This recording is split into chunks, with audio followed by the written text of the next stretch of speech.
नमस्कार, मैं हूं आपके साथ शुभम मिश्रा और आप देख रहे हैं वीके न्यूज यूपी। 3 तलाक के खिलाफ देश में भले ही केंद्र सरकार ने मुस्लिम महिला अधिनियम 2019 के तहत 3 बार तलाक बोलकर तलाक देना गैर कानूनी कर दिया हो, लेकिन अभी भी प्रदेश में ऐसे कट्टरपंथी जिंदा हैं जो अपने आप को कानून से, देश के संविधान से ऊपर मानते हैं और जो संविधान में मना है वही करते हैं, क्योंकि उनका धर्म ऐसा उन्हें करने की छूट देता है।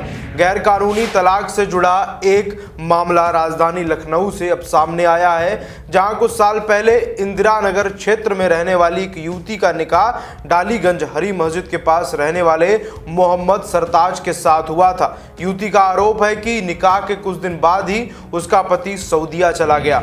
पति के जाने के बाद ससुराल वालों ने दहेज की मांग को लेकर युवती को प्रताड़ित करने लगे। युवती के परिवारजनों ने कई बार छोटी मोटी दहेज की मांग भी पूरी की। ये सब चलता रहा और इसी दरमियान नवंबर 2019 में युवती के पति ने सऊदीया से फोन किया और उसने फोन पर ही सऊदीया में बैठे बैठे प्रदेश में रह रही अपनी पत्नी को 3 बार तलाक तलाक तलाक बोलकर उसे तलाक दे दिया। यानी कि धर्म के कट्टरपंथ के आधार पर 3 बार तलाक बोलकर अपनी पत्नी से सभी रिश्ते नाते तोड़ दिए, उसे बेसहारा छोड़ दिया।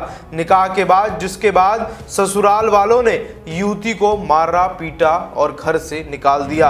युवती ने इस पूरे मामले को लेकर रिपोर्ट दर्ज कराई थी। अभी कुछ दिन पहले ही 3 तलाक देने वाला पति सऊदीया से वापस आया और फिर समझौते की बात कही और युवती को अकेले आने को कहा। जब युवती समझौते के लिए उससे अकेले मिलने पहुंची तो 3 तलाक देने वाले पति ने बहाने से उसका मोबाइल पहले स्विच ऑफ कर दिया और इसके बाद युवती को कमरे में ले गया, जहां युवती पर 3 तलाक का मुकदमा वापस लेने का दबाव बनाया। और जब युवती ने विरोध किया तो फिर बंद कमरे में उसे लात घूसों और डंडों से पीटने लगा। युवती का शोर सुनकर आसपास के पड़ोस के लोग दौड़े तो 3 तलाक देने वाला पति सरताज वहां से भाग निकला।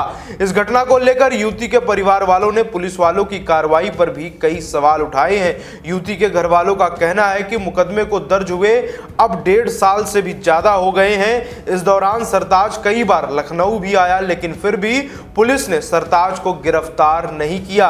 परिजनों का सवाल बिल्कुल सही है कि 3 तलाक देने के बाद भी, मुकदमा दर्ज होने के बाद भी अपराधी को अब तक पुलिस ने गिरफ्तार क्यों नहीं किया।